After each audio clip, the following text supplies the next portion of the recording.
everybody. Brian here from Attendance Bias, and it is currently January 2nd, and I am exhausted. I don't need to tell anybody here what happened over the course of the New Year's run, Fish's New Year's run at Madison Square Garden, that is. Certainly what happened on Sunday night, New Year's Eve. And man, have I had a billion thoughts running through my head since it started and for the last 48 hours. Being a podcaster, I think it only made sense to find someone else to speak to about it, record it, release it to you, and hopefully you have enough interest to listen. I even got an email from a listener this afternoon asking, "Hey, Brian, where's the recap?" So that's the first time I've ever gotten one of those. Thank you. You know who you are for contacting me and inspiring me to do a quick recap. So just a couple of notes before we get started. This is not like a usual episode of Attendance Bias. My partner today is Josh White, JW, from the Stub Me Down podcast. He and I have done a number of recaps before, as well as traditional episodes of both of our podcasts. In addition, this was done right off the cuff. We prepared almost no notes. I don't have any music clips. It really comes through in the emotion. So if you want to hear two major fish heads just talk about the New Year's run, we do spend a bit of time on the first three nights, but the meat of it is really about the fourth night, New Year's Eve, game henge. So that's enough from me.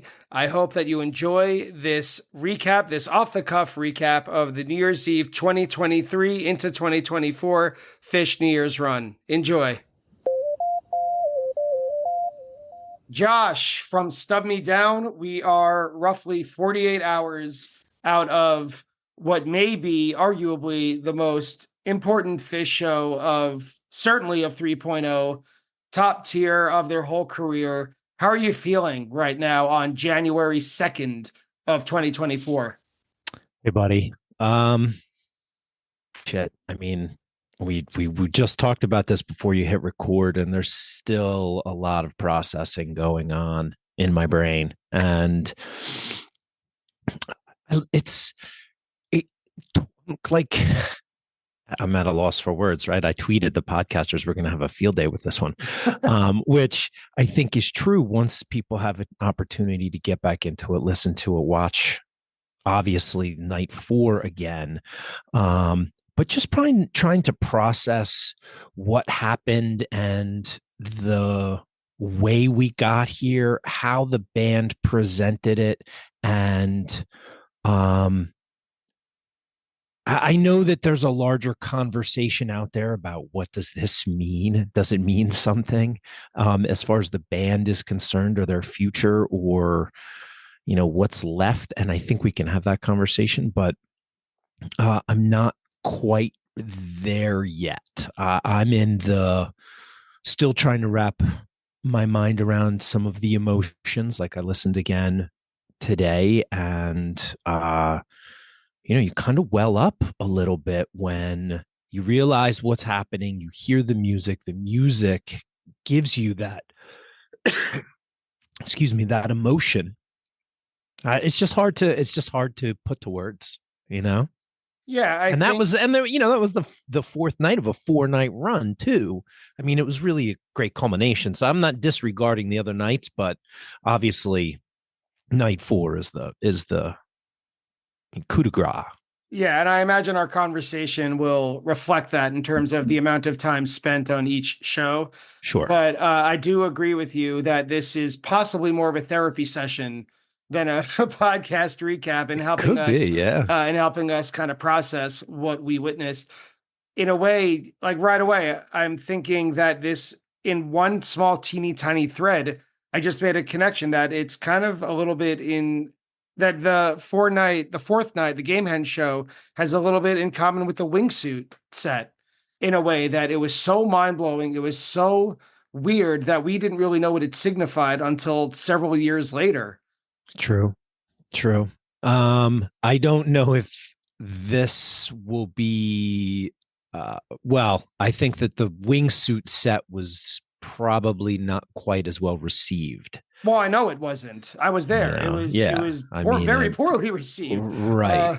But the but in terms significance, of I think, in terms of significance, yes, I think that there's a conversation to be had there as well. But I think that that goes into the larger what does it mean? Like, yeah, is this a turning point? Is this was the 40-year anniversary thing that everybody was waiting for?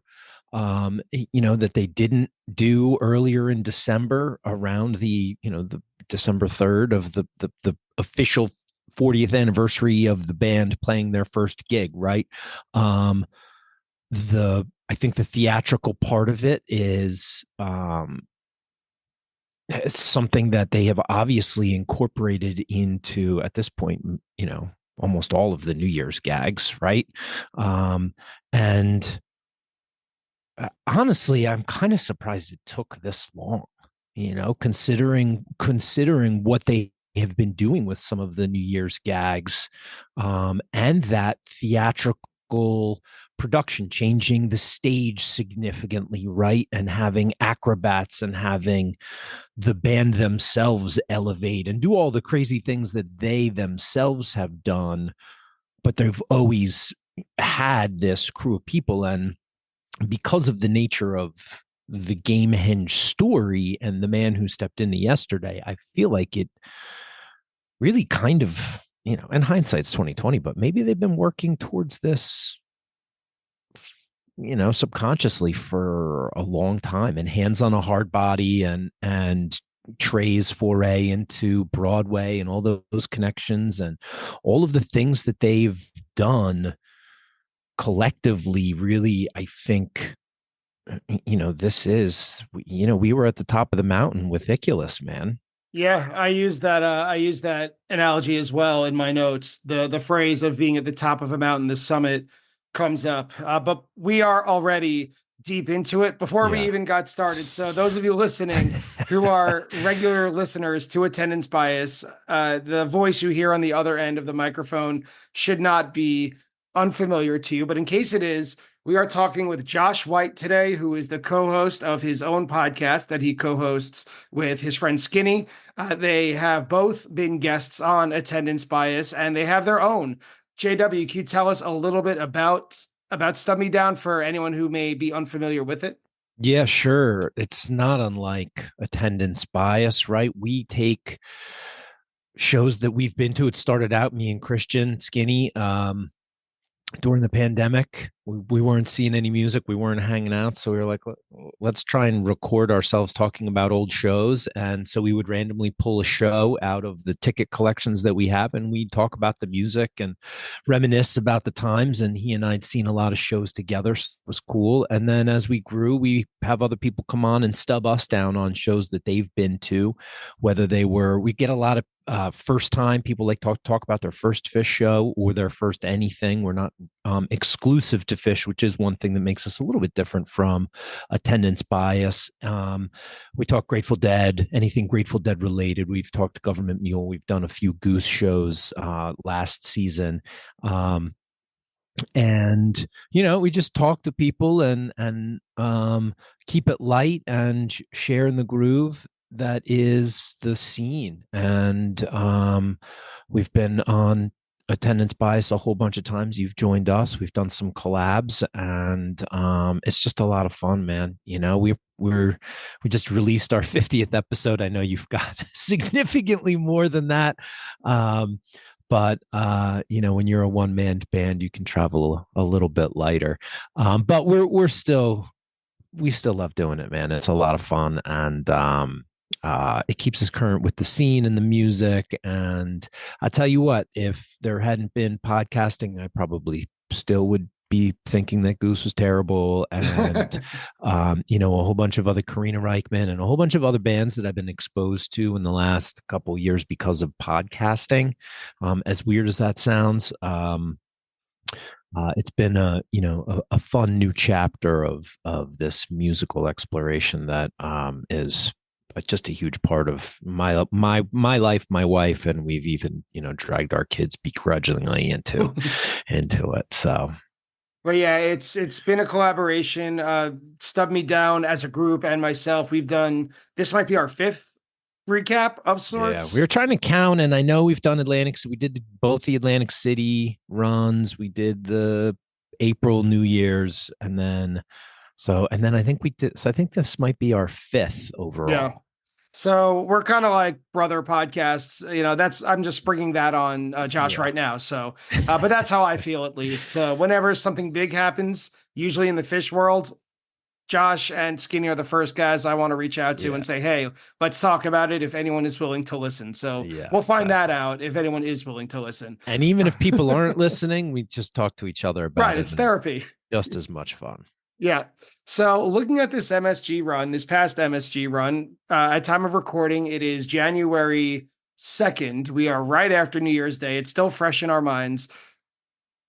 December 28th to 31st, just for logistics and credibility, I should say. I did not go to the 28th. I have a pattern of skipping the first show and then almost always hitting the 29th through the 31st. Josh, did you go to all four at the Garden? I did. Yeah.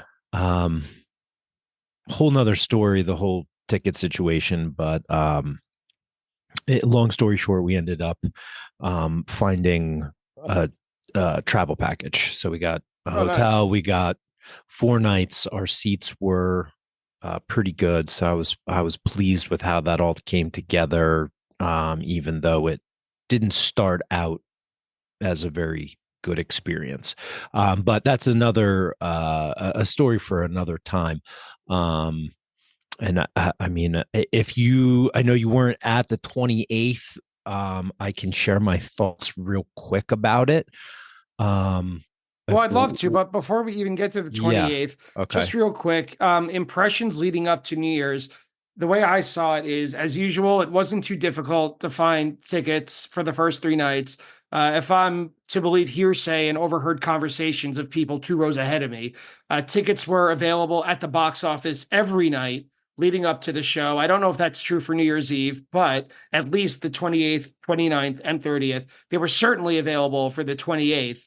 If you're willing to sit upstairs and behind the stage, you could have walked into Madison Square Garden.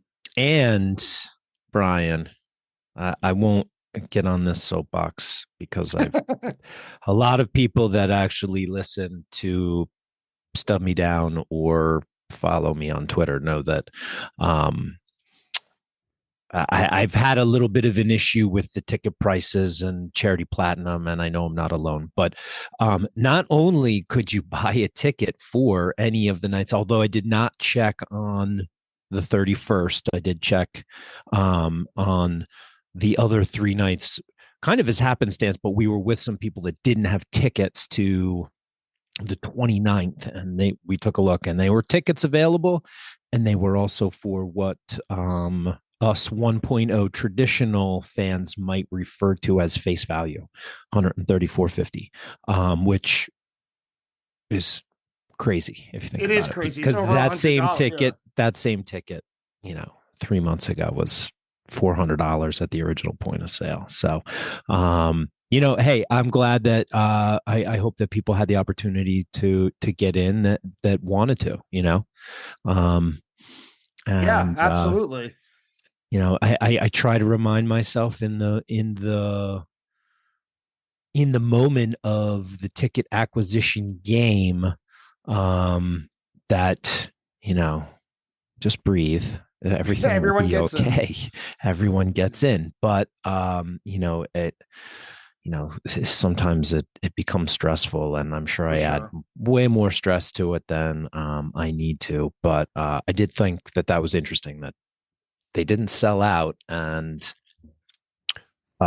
if you manage to wait and buy him day of show, then you're not automatically donating, an extra $400 to Yeah. whatever charity. To that point, well, not to that point, but in terms of what the future of Fish looks like, whether it's charity platinum or the touring model, something really came to me as I was looking at my stats, which I updated. I do it after every run.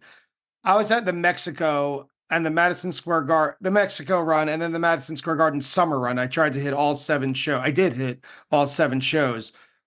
And it led me updating my stats to my all-time personal fish statistic. I saw 14 shows this year in 2023 and only at two venues, Mexico and Madison Square Garden. That's not And bad. it's insane because that statistic to me points to the future of the touring model of Fish more than anything else. Seeing 14 shows, and that's not, I'm not trying to brag, it's nothing like that. Just looking at and knowing that I only had to travel and not even travel to New York because I live here, but I only had to go to two venues to see a band Yeah. 14 times. That is the future of Fish touring model. Eight shows, three in the spring and the fall, three venues. That's the way it is, and that's the way it will be. Uh yeah, but you can never. I think that that maybe will be the way it will be for, you know, a little bit of time, but they're not gonna. They don't do anything for too long. You know, they're gonna eventually. You know, if they play 10 shows at MSG over the summer instead of playing, you know, let's call it three different venues in three different states. Like I feel like that touring aspect is something that they're never fully going to relinquish because that's what they do. I mean, they're a touring act, Yeah, that's where they make their um, money. and I know that being at MSG and they played, you know, however many shows they played there this year, what 11, right? Including, yes, the combined, yeah. Yeah. So, um, you know, I can see that, but I don't see them, you know, not playing Philly or, you know, they're always going to work in a Great Woods or, I think that there's going to be maybe a trend towards, and I think we're already seeing it. They're playing 3 nights. They're playing 3 nights in Nashville, right? In a And fall run. They Chicago. in Chicago. They did 3 nights in Atlantic City. You know, I think that they're maybe moving more towards multiple nights as like chunks, so there are less stops on the tour. Yeah, that's But what I mean. I can't see them complete, you know, saying we're going to do, you know, we're doing 15 shows at Madison Square Garden and then we're going to do, you know, maybe 5 shows, you know, in the Northeast or 7 shows you know, somewhere within in the East Coast, right? And then what? Then their fall tour. There's just too many mouths to feed. You know what I mean? Yeah, yeah, you're Um, right. and I'm not. I think what they're doing now, like, cool, do 7 shows at the Garden in the middle of your summer tour, right? Or something along those lines. I just I don't know if it's going to be they're going to play 12 shows in Vegas and then, you know, 12 shows in New York and, you know, that's it. You got to go to one of those places to see him. I don't know if of course I don't really know, and I've been plenty wrong before. Well, So no one knows anything except a very select circle. But sure. musically, looking back in 2023, other than their touring model, which fascinates me, but that's not really why we're here.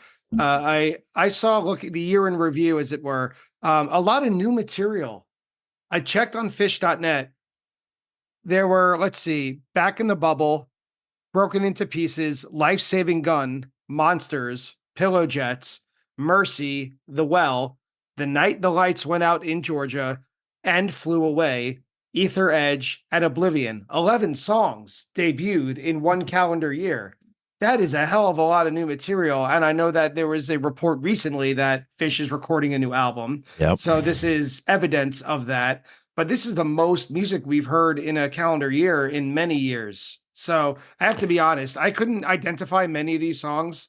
If I was at a show and they played them all in a row, I'd maybe be able to Sure. name four of them, like The Well, Oblivion, and more on that later. Sure. Pillow Jets and Life Saving Gun. Wow, holy shit. But again, more on that later. Right. So to me, that is kind of the big story of the year, other than New Year's Eve, was a lot of new material. And this secondary story, which is kind of related, the transition of old jam vehicles kind of being put to rest as jam vehicles, even though they're still playing traditional jam songs, to newer jam vehicles. I feel like it's complete. Like I'm using old and new very loosely, but the way I thought of it is if they start David Bowie or You Enjoy Myself and you're cheering really excited because there's going to be a huge monster jam, you're probably better off waiting for a song that's been debuted since The Baker's Dozen instead, if jamming is your thing. I mean, I see your point, and I do agree to a certain extent that right now a song like Oblivion probably is more fun for them to jam and explore than maybe David Bowie, right? Um, you Enjoy Myself, I think, is still pretty fair game. I mean, I don't think it's not a 30-minute monster like it has been in, say, the late 90s, right? But it can still hang tough. Chalk Dust Torture. I mean, we Yeah, can yeah. talk about that. There was a pretty badass Chalk Dust Torture that went into Oblivion on, let's see, night That 2. was the yeah, 29th. So I think that some of those tunes still hold their place, but and you've talked about this when you've talked about Light, right? When was the Yeah, last time you saw Light jammed out? true. So now your principle of the Light corollary, the light, Yes, the right corollary. yes, the Light corollary, yes. See, this is how long we've been fucking friends with this Yeah, guy. we have inside, I mean, not Yeah, inside, we but have inside their own podcast. language. Yeah. But with that principle, you are correct, And right? just to interrupt What for a they're second, anyone yeah. listening who doesn't know what we're talking about, the light corollary or the light principle is just the newest song that they're playing. It's going to be the best jams. The best jams come from the newer or the newest songs that they're most excited to play. That's all. And if you go back and look at, I mean, there are a ton of people that when you were at a show and they were like, oh, I don't really like that song Light, but the jam kicked ass. That's And me. that's essentially what you get. And I think some of these new tunes have a little bit of that feel, like I could take or leave, some of the lyrics, but the jams have been phenomenal. And they Soul have, Planet. well, Soul Planet, I think, is a good example. And I will, on a completely super tangent, the Soul Planet New Year's is the one that I regret missing the most, actually, and that includes the Jump Truck set. Wow. Yeah, Wow. This has got to be a deeper therapy session than I that intended. is that is a whole nother thing, but that's just a little fun fact about me.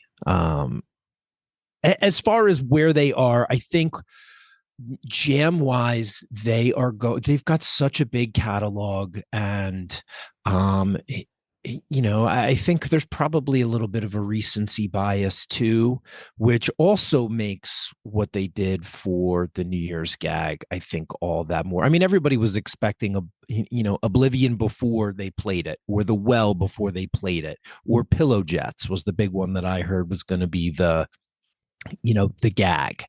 And that's was Mercury a couple years ago, and Yeah. Petrichor, and these new tunes. Say It To Me um Santos was one. right. And so they're doing something new, it's fun. And so for this to be the ultimate Fish throwback 40 years later, I think is a little bit of a balance to your point. Now, I think you have a point with David Bowie, and I think maybe there's something personal that you have with recent David Bowies that have not hit you the way they used to, which is totally fair. And so I can see where you might feel that way. Yeah, I mean that's again a whole nother conversation. Let's Yes. let's A lot stay of focused. tangents Yeah, here. a I lot hope of you're taking tangents here. notes Let's for get these other topics. Let's talk about some of this music. right. Well, I mean, the point of this is we didn't take notes. The point of this is it's so fresh. I want it as a record for how we feel after one of the most magnificent events in fish history. Yeah. And I personally believe I am speaking without any hyperbole.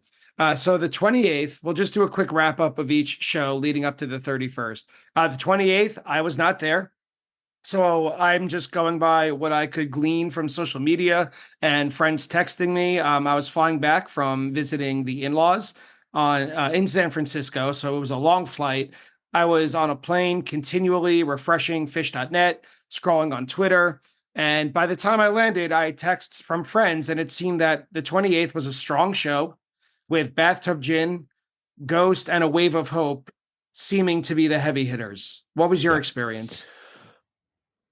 Loved it. I thought this was a great opening show. And there usually is a lowered expectation with the first night of, I think, any run, but of this run in particular, right? They haven't played since October.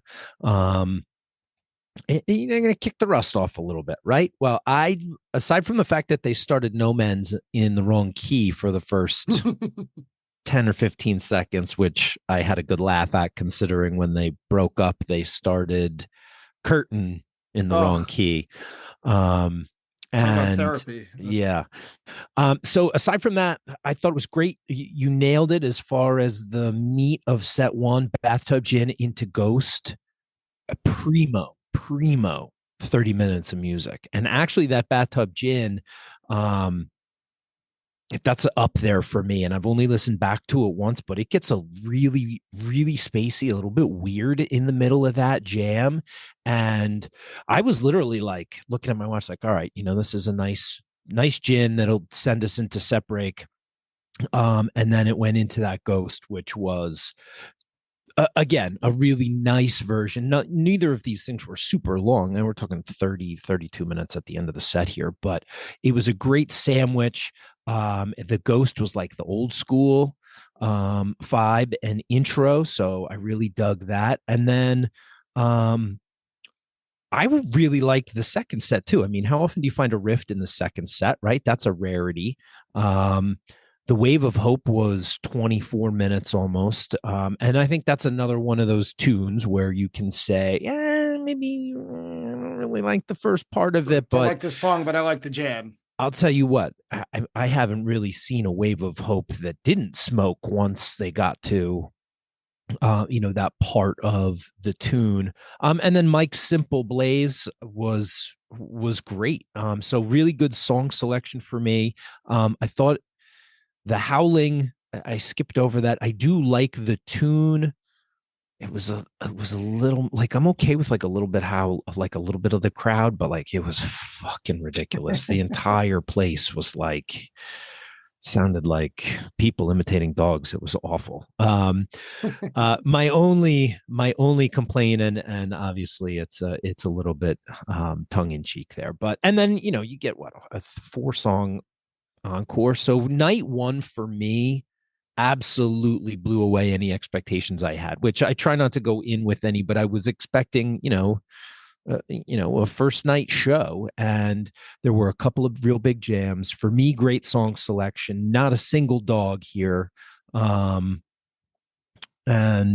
everything was really well played. I mean, there was I had no complaints with Trey's vocals. Like, he's going to do what he's going to do, and it was just a really groovy, fun way to start off the run, man. And I think that they really set the stage for that, because I was talking to Christian on Sunday before the final night. And I was like, the first night was really good. I really enjoyed that. And then there were some moments from some of the other shows. But I was like, nothing has been otherworldly or like super spectacular, right? It was very good fish. Yeah, The that's kind first of how night. I feel about the 29th generally. Although I think the peaks might have been higher. I mean, I thought that the 29th, I wrote a solid to above average, depending on, what part you're listening to. The first set was very long. It Yeah. was, I think, an hour and a half. I have Yeah, to it was check that, but yeah, it was a long set with strong playing. Like the things that stand out to me and that push themselves to the front of my memory once I get past the 31st. Theme from the Bottom, 46 Days, and Drift While You're Sleeping. Just for song choice, they just stand out in my memory, and I'm not ashamed for this recurring theme we're talking about to say that I'm enjoying Evolve, and the chorus gets stuck in my head right away. I'm a stand for Evolve. I'm in for it. Yeah, Evolve, I can take or leave. Yeah. Evolve is a very first SETI too. And actually, I was going to say I'm kind of surprised you like Drift.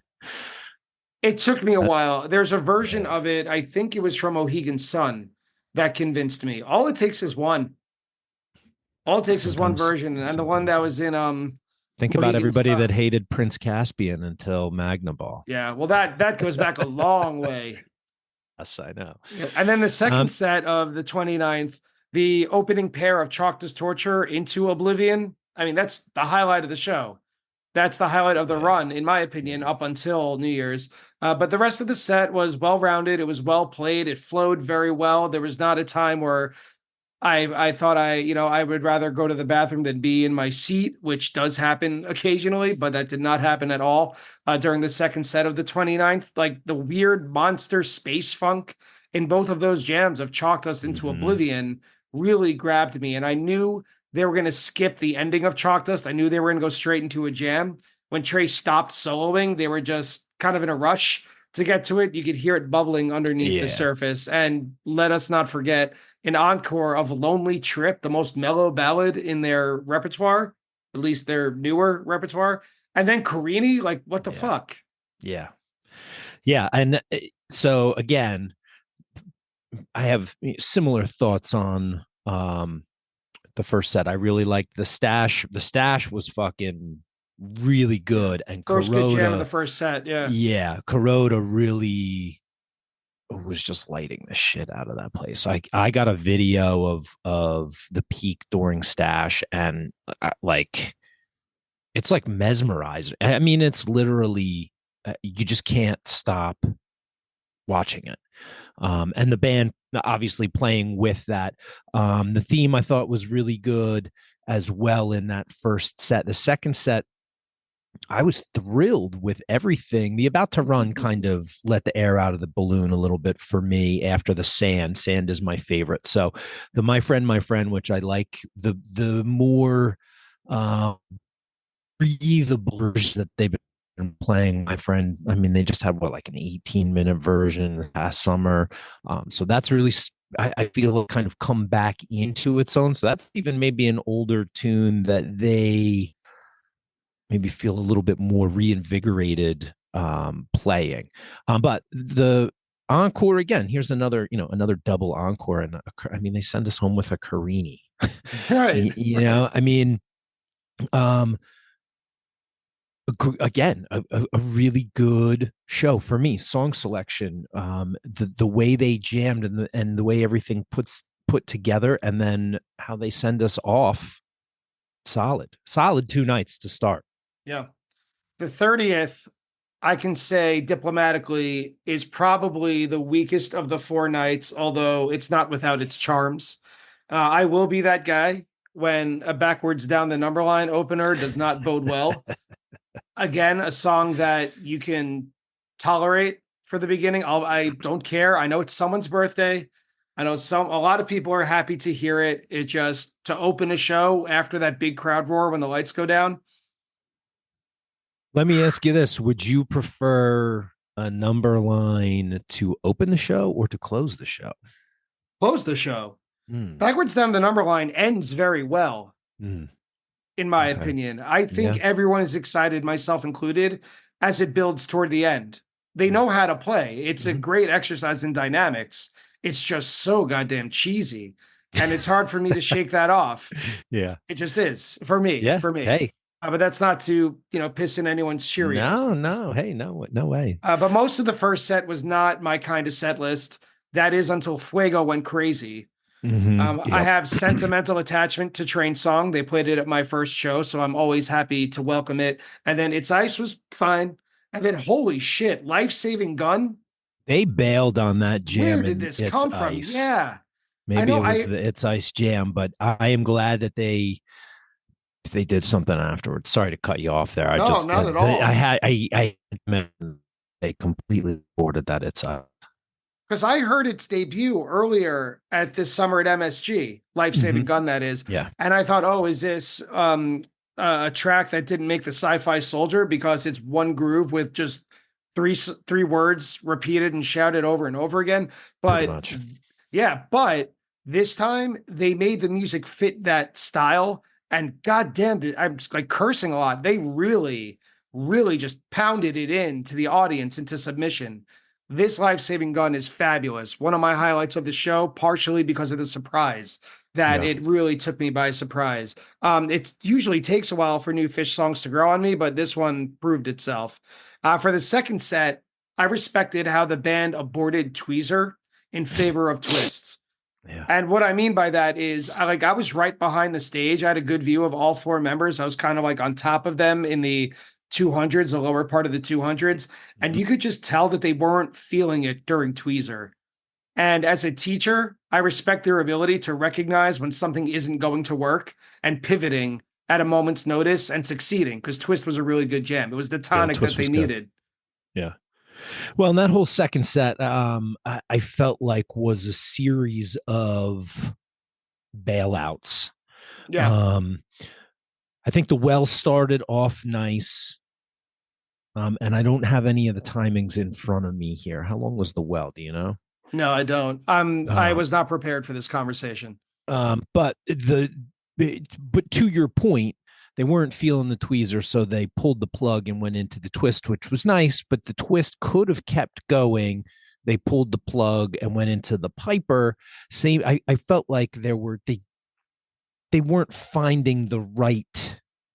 I mean, if you look at the tweezer, twist, Piper, Golden Age, 2001.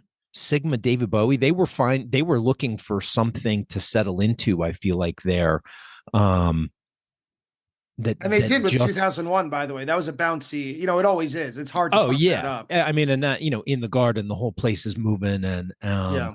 but I mean, it felt like they were poking around a little bit to see what felt the most comfortable, and maybe just the landing spot out of Golden Age to 2001 was the right spot, because I don't think I would have put a Sigma Oasis after a 2001. That's a little bit of like trying to kill the room a little bit, I think. I mean, it's still up tempo, but to go from that into Bowie, I think might be cool, but that Sigma kind of felt a little awkwardly placed there. And then even, I mean, Slave to the Traffic Light as the encore. So the second set on paper, good, but highlights, I think you said it. I think the twist and the 2001 are probably where I land there. Yeah.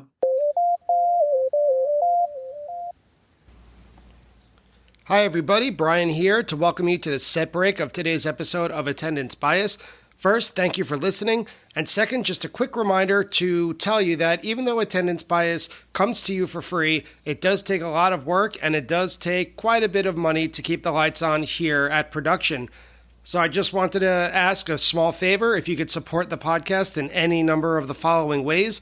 If you could leave a review or a rating of it on whichever podcast app you use. If you could spread the word, telling a friend or someone you think may be interested in it about it.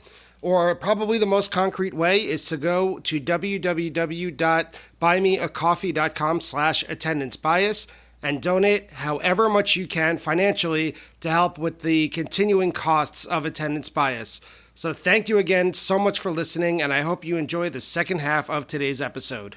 So we arrive on December 31st at New Year's Eve. I mean, this is what we're building toward, right? I imagine there's a good amount of listeners who maybe just fast forwarded to this part. Yeah. I don't even know if I would be inspired to do a full recap if this show didn't go the way that it did. So I just want to ask, before New Year's Eve, Josh, what did the word or the idea of Gamehenge mean to you? Oh, I wasn't expecting that. I saw somebody post on Twitter earlier today, like, when was the first time you remember like hearing about Gamehenge? And for me, it was pretty early. And then I started to like put the story together a little bit with the music and try to figure out where the music fit in. And then as I had some Grateful Dead friends that joined the fish community, and they were like, wait, what the fuck is this? Yeah, it's childish.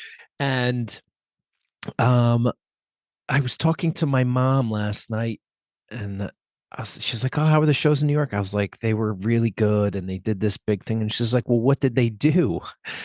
And I was like, "How do I explain this to my almost 80-year-old mother?" Yeah, it's coy. It's hard to you don't want to open that can of worms when someone asks how was the show. Yeah, and so for me, Gamehenge is, I mean, it's this sub narrative that I think has paralleled Fish and certainly my fandom, because the last time they did anything like this was in 94. So like that was super before I was on the bus. And to think of them ever putting this together, I mean, I guess I didn't really spend a lot of time thinking about it, because if they wanted to do it, they would do it. And um if not, like, I understand that maybe that's their white whale, or it's our white whale, Yeah. or it's just this thing that everybody talks about, and maybe they've never even thought of it. As far as like, the songs that make up Gamehenge, I mean, Punch and Wilson and Tila and Llama, they are all some of my absolute favorite Fish songs, but because they comprise something, right? And I kind of look at, I made this, and it's not a clean comparison, but it's kind of like the Who's Tommy. And I know you're a big Who Yeah. guy. So I liken it a little bit to that, just for, normie comparison purposes. Um, but then again, some of that music was also super, impactful, but also because it, comprised of this story. Right now, I mean, the blind pinball kid is a little bit different than, multi beasts and the land of lizards. But I think they're just different versions of a common story that people can find threads in, Yeah, with you good know? music. And it's a good Yeah. starting place. A narrative, a good story is a good place to get into a band. Yeah. I mean, after this show, I don't want to do the same kind of review as the other three. I think this show demands kind of a different approach because we all know what happened.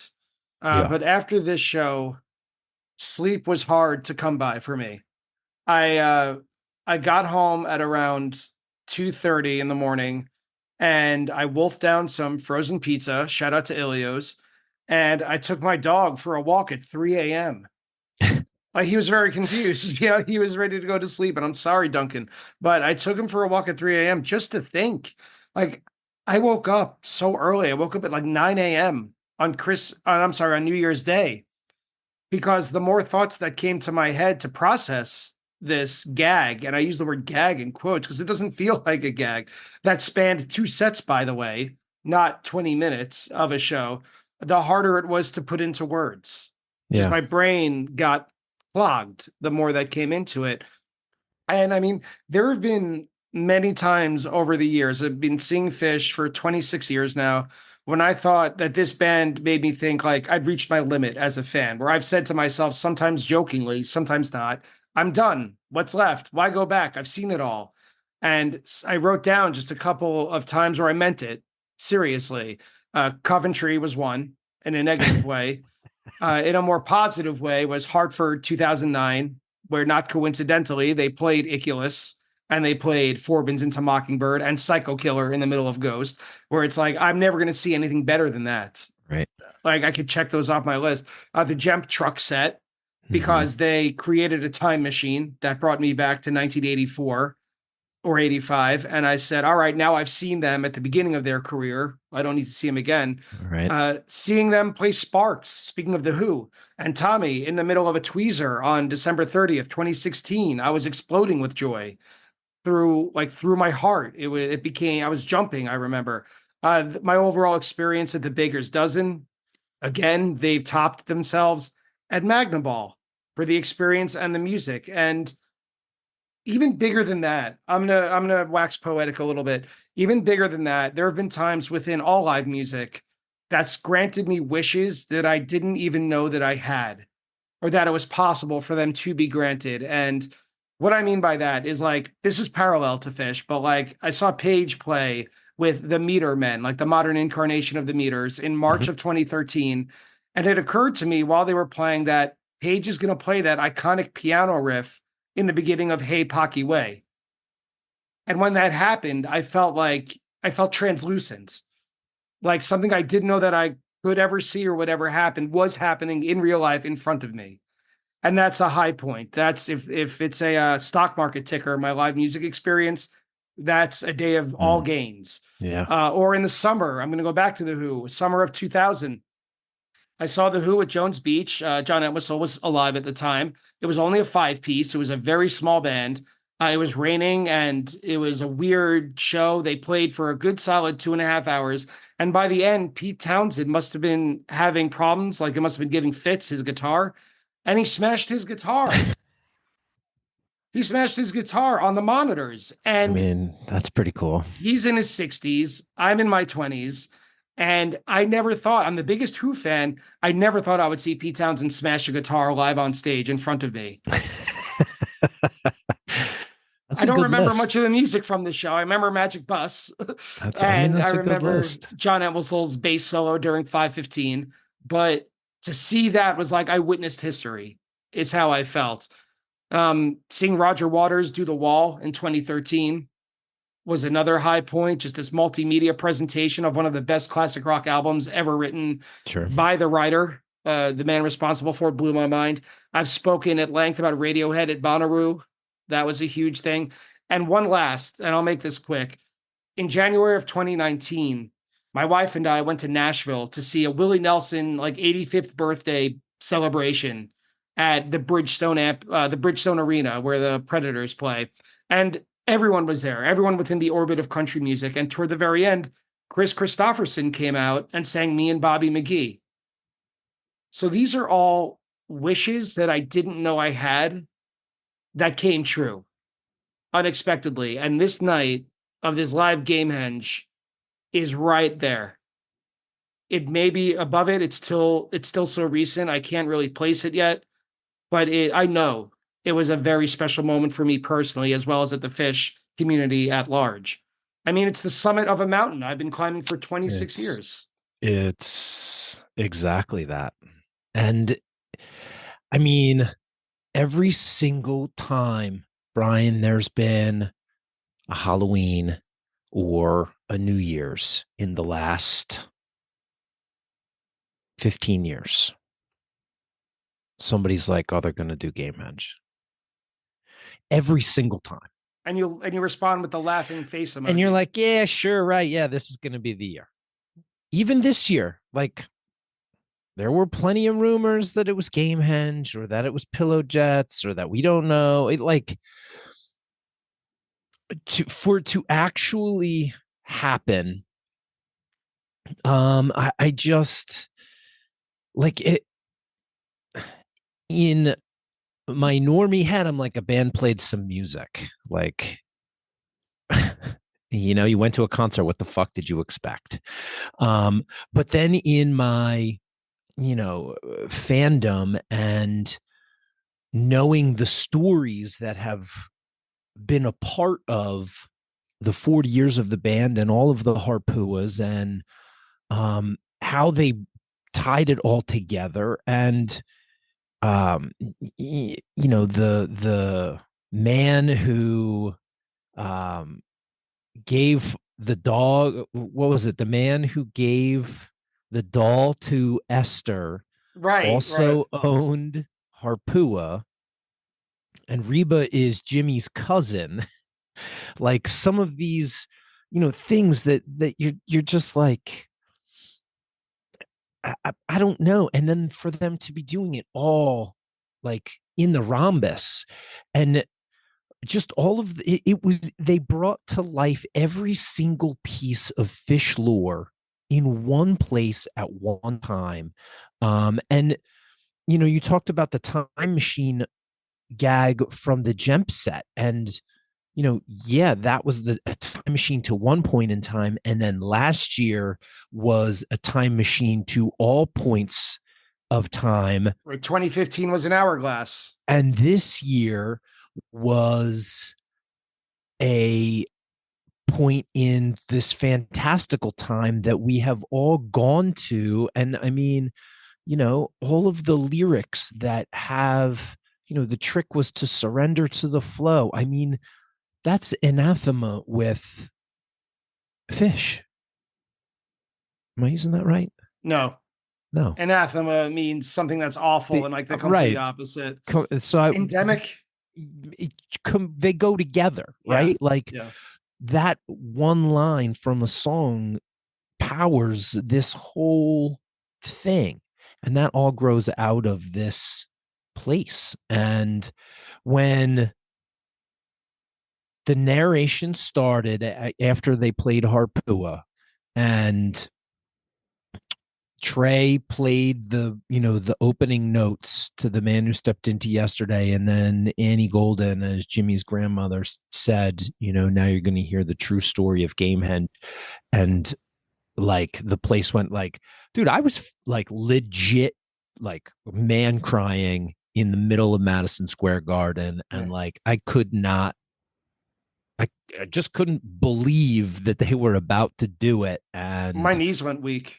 I mean, there have been I'm a little bit of a crier, so there's been a couple of times, but at a fish show where I've been moved that emotionally, but this was like I felt that feeling again, hearing it again, a couple hours ago. And it's I guess it's something that it probably means something different to everybody who's chased fish to the point where they know the story, they know the songs, and there has always been this kind of fantastical dream or wish that they're gonna do it. And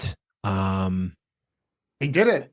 they did it. And um now I will say, if do you have any more like emotional stuff, because I have a Oh couple of like yeah. Oh technical. yeah. Yeah. Just real quick, emotionally, I I just don't want being to start crying again yeah. while we're recording. I'll wait until later. I'll make this real personal, but even being a divorcee, I am very cynical. Very cynical. I'm very loath to trust. And so when they played, for example, at Halloween 2013 in Atlantic City, and they played all the Zeppelin songs, I think it was in set two, and then they played Ha Ha Ha right after, like, hey, fuck you, not really fuck you guys, but like that's the joke. We can't play Zeppelin tomorrow night for Halloween. Ha ha ha. They're always gonna wait to the last second to fake us out. Yeah. I really thought, this is how deep my fear of betrayal goes, that after they did even the whole Jimmy in bed and the we're gonna tell you the tale, and I thought that in the middle of before they started the lyrics of Lizards, I thought they were gonna play ha ha ha. I thought they were gonna fake us out. I wouldn't let myself get that excited. Curb your enthusiasm, Yeah. Yeah. and when they really started flowing, I crossed my fingers I and mean, when the rhombus rose on stage, yeah. at that point, we are like, okay, maybe this is what's Well, no, happening. once like you said, The Man Who Stepped Into Yesterday theme, the background music from the tape, and they started really playing it. I mean, I was in with Harpua, and I'm like, oh my God, we're witnessing something great already. Whatever happens from now on, Right. we're going home with house money. Like we're playing with house money. I mean, so, but once Gamehenge proper got started, my fingers crossed. I held them up to my mouth and I clenched my shoulders into my neck. Just, I tried my hardest to appreciate the moment, and I partially succeeded because I was overwhelmed. I had a physiological reaction. My legs Oh did yeah. go weak. Yeah. I didn't quite cry. I didn't, just because that's not my reaction. Oh, But I I felt the was, same way as if I did. yeah, I was just, and you get the feeling, and then there is that real power in the man who stepped in the yesterday, the notes that Trey plays there. And usually, you associate that with Avinu Malkenu, or Right. that's what they play.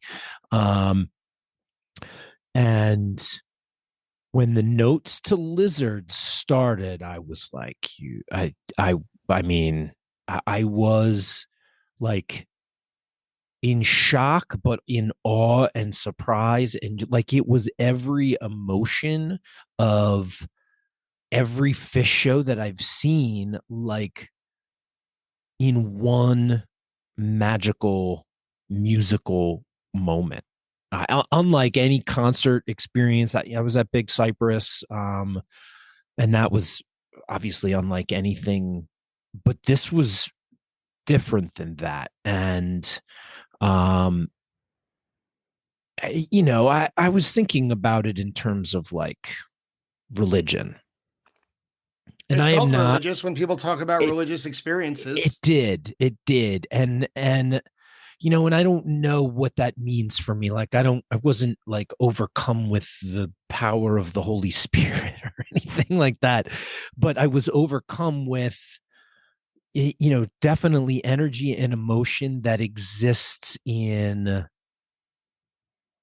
not all the time and not in all places. Not during a And backwards down the number line opener. not during a number line opener, but it was, and maybe that's what people who are religious, and that's what how they feel. And maybe there's a certain religious aspect to being a fan the way we are.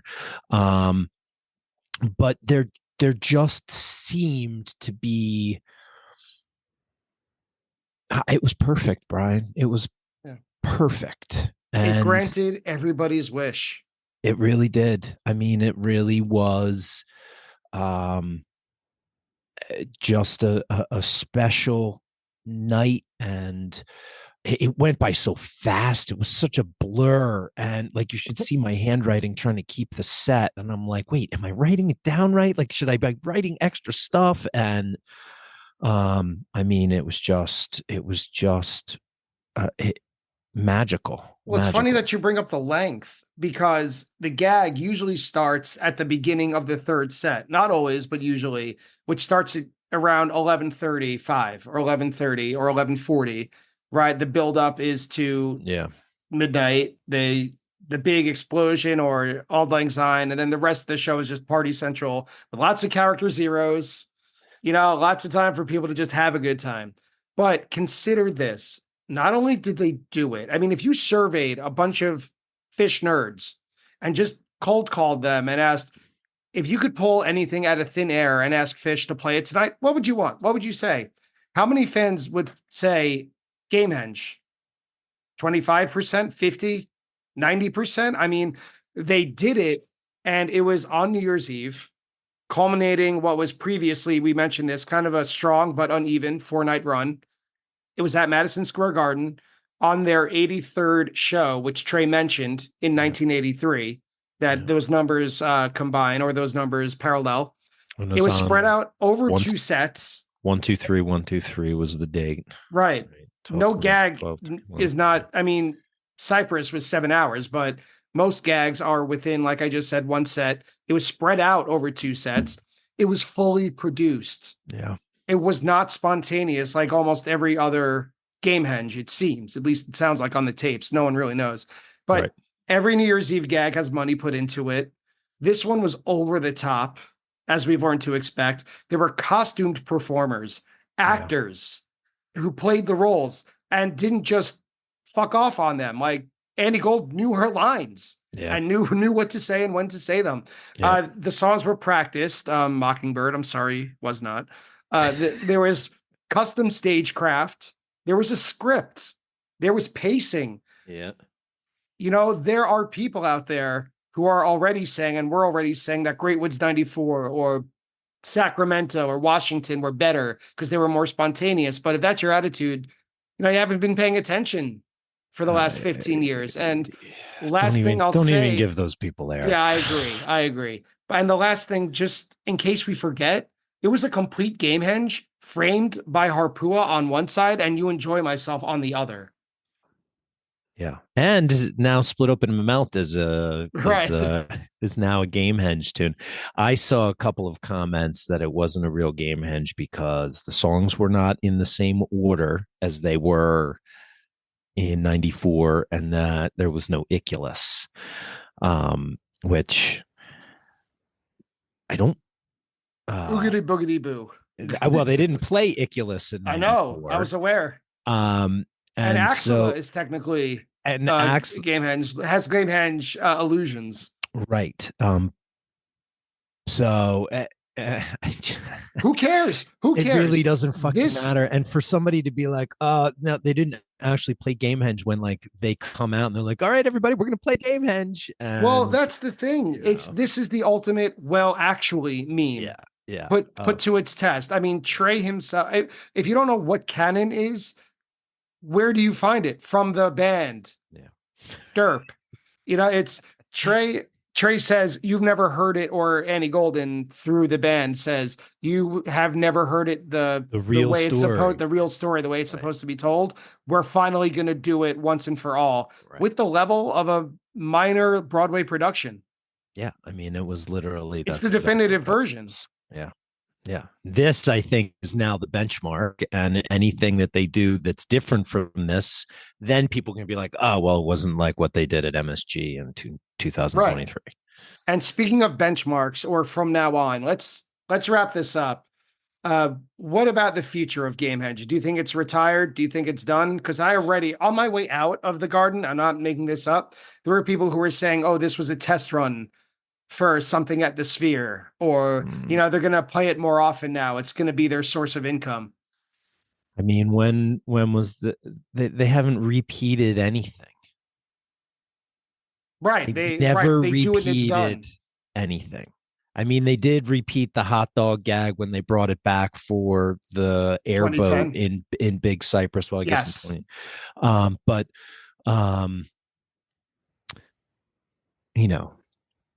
that's just one thing. They're not going to do. I mean, again, maybe I'm wrong. I've been wrong before, but they're not going to do a full produced Gamehenge theatrical display like they just did. This was it. This was the 40-year thing. This is I think the culmination. I'll be interested to see what the next New Year's gag is, because you can't top this. Right, you got to start over again. But how many times have we said that? Right. I mean, I will say this just personally about Fish moving forward, because we got home yesterday and like we listened to the show again, and we got home and the feeling post show this time was a little bit different than, the end of recent runs. And I was trying to find a comparison, and it's hard to think about what my emotions were after Big Cypress in 2000. But I remember a similar feeling of like, wow, what do we do now? And I had that feeling too. And we've seen a lot of music. We've seen them do a lot of fun and crazy things.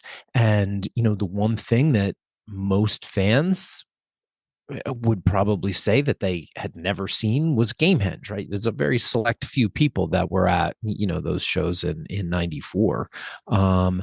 And so what's next? What else is there? And so I had a little bit of like an empty feeling yesterday. Yeah, you're the dog that caught the car. And, I'm sure it was also because I was depleted of, regular nutrients and sleep and, had a lack of endorphins. But I think that something like this bodes well for them, because 40 years later, they're going back to some of their oldest stuff and being just as creative as they were with, the last gag that they did or the first gag that they did. And they'll just come up with something new or different. And honestly, Brian, aside from this one, most New Year's gags get panned by the nerds in the nerdatorium, as being lame or cheesy. So you're not going to win with anybody. This, I would think, should be roundly praised and put on the pedestal that it should fill, even though we're still just 2 days after it. But I think it's going to hold up. I think that the music, I mean, we didn't even talk about the fucking 18-minute AC/DC bag in the middle of Yeah, this one of the thing. best versions they've ever played. The AC/DC bag was fucking ridiculous. Like a great jam. The Lizard's Punch was really good. I mean, The acrobatics during Tila. yeah, I mean, it was musically, the Divided Sky was very well played and just soaring and beautiful. And so I think the music is really gonna hold up. Mockingbird aside, maybe they got a little bit pissed because the crowd broke the Mockingbird. At least it looked like somebody grabbed the book or something and it knocked the thing off. This is why we can't have nice things. Yeah, seriously. But I think that the music will hold up, and that this is a new benchmark that they have set in a career of setting new benchmarks for themselves, and expectations for the fans that even when they play the most sought after compilation of fish tunes together, people still are like, well, it wasn't this or it wasn't that. Like, it was what it was, and it was pretty fucking special. And I'm